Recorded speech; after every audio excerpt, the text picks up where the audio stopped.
friends, this is the Miss Wolfie from our Half Acre Homestead, and this is part 3 of the Baby Kaleidoscope quilt.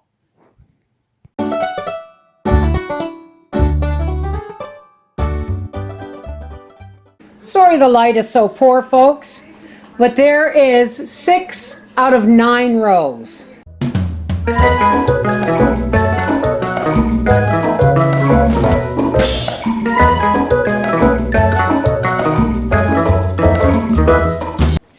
Okay, as you can see, I have two of the exact same pieces, and I'm just going to flip this one over.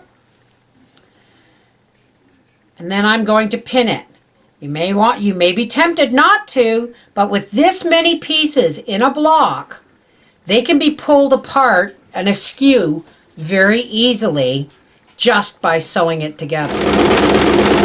And again, always use the same seam allowance that you use for every bit of sewing in the making of these blocks. And there we go. When I first started doing this, I was putting the corners on the light ones first and then sewing them together. No, you have to sew this together because it just comes out better if you leave the corners until the end. I cut all my sets of corners in a set of 4 every time, just so that I know exactly how many I have for my project at hand. Now you'll put the right side of the work facing, and when you've ironed this out, your corners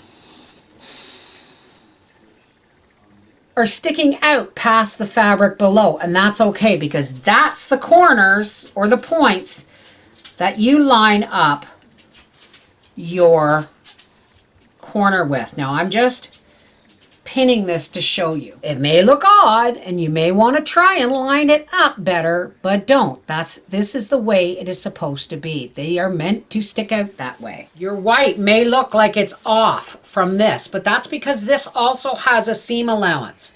So I'm going to put the corners on, and then I'm going to show you how to sew the blocks together. Okay, now we're going to put 2 blocks together towards what is actually the 7th out of 9 strips.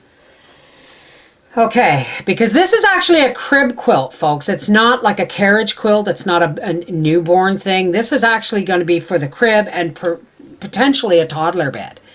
Okay, so now you see when you lay these together, you've got gaps here. Well, that's because your dark block is overhanging. This is why I say this is not for beginners. Because what really matters right now is your corners lining up. So I want to make sure that my white corners line up and that my points line up. And see how, now you can see where I have maybe not cut something quite correct, and there is a gap. There is a gap right there. This was supposed to be even with this, and it's not. But it's salvageable. Don't panic.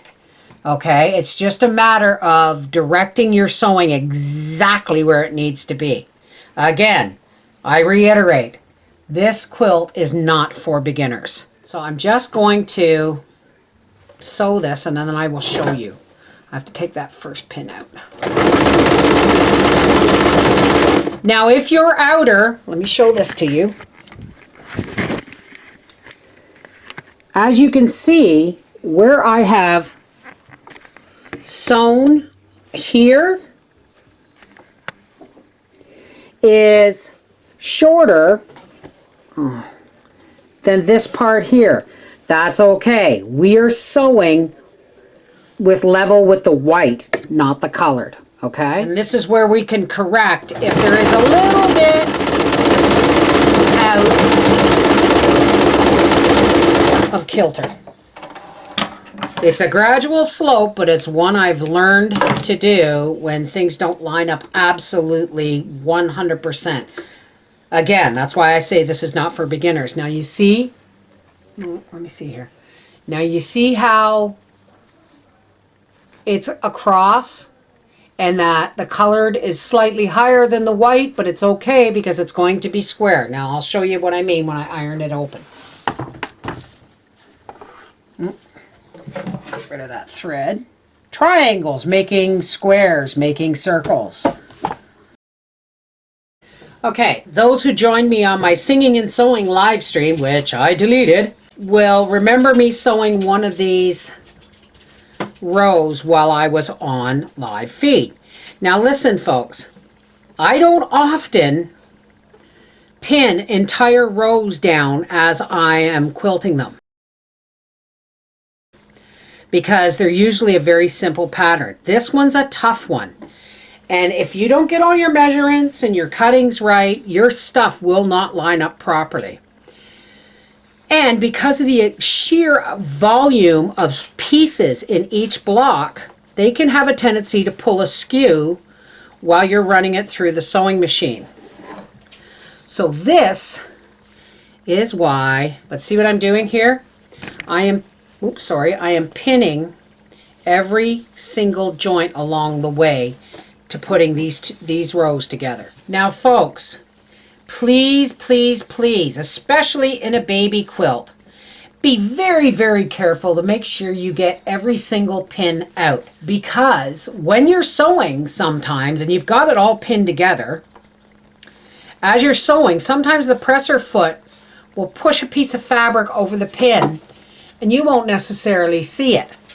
So you make sure to pin every joint and then check every joint after it is sewn on, because the last thing you want is a pin to get lost in a baby quilt. God rest her soul, my Aunt Jane gave us a quilt for our wedding, and there was a pin in it, and I found it with my foot one night. For the very reason I'm telling you, it got lost in a fold of the fabric and wasn't seen. So, if you have to count your pins like a surgeon counting his instruments, or whatever the case may be, but make sure that you know exactly how many pins are in this row and how many you have to take out. Every joint is pinned, and away we go. Now you can take them out as you go if you wish, but that's not necessarily the best way to do it, because it's easy to get distracted and miss one. Back stitch, and then boom. See, there's one there that, look, can you see the pin there? But look, there it is. And I don't use, these would be easier to see, but I don't use them because they have a tendency, the balls get caught and they pull the fabric askew.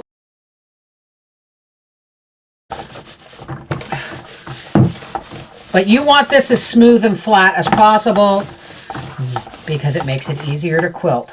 And here is the second third. This is the width of the quilt, folks. This is not the length. It is 7 blocks wide and 9 long. And there it is, folks. It's on the frame. Now, I wanted to use the black and white fabric that I had left over from Andrew and Jackie's, the baby's parents, wedding quilt, but I didn't have enough. So I'm going to use it for binding. And I'm using a thermal blanket. Why?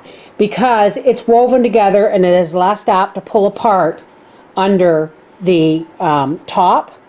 And it's also warmer. And it's what I had in the linen cupboard. So there we go. Now, because I didn't go to the shower yesterday, I've been taking more time and really enjoying this quilt. As you can see by the pattern that I showed on my live stream, that I am just free-handing the quilting. And kind of like almost a spider web design, really, if you think about it. This is the Miss Wolfie from our half-acre homestead saying that I have at least 2 more quilts to make after this one. I hope you guys like my quilting videos. Take care. God bless.